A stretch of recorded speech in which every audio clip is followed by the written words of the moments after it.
Kilobyte here.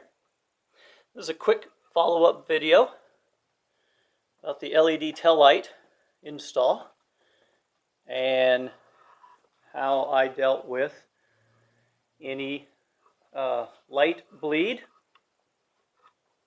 So let me show you what I did. Please forgive the dirty car. It was raining. It's done nothing but rain around here. And I haven't had time to wash it. But I hope to today. So I had this kind of foam stuff, and I had it stuck on this side to the bottom here.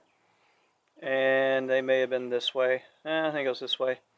And then they would lay over, and yeah, it worked. It stopped the light bleeding, but you know, it also, I was worried about water being held and stuff.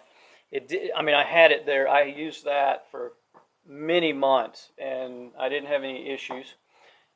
However, I wanted to clean it up a little bit, and so I ended up going with this.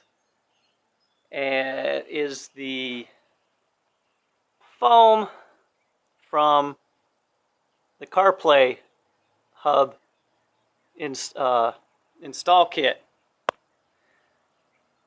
and I just cut those. So these are I forget exact lengths.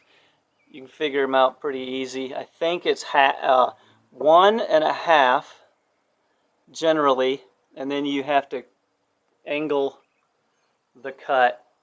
These have been in here for a few months now. To be honest, I haven't been driving a lot. There's this thing, you know, the coronavirus or something.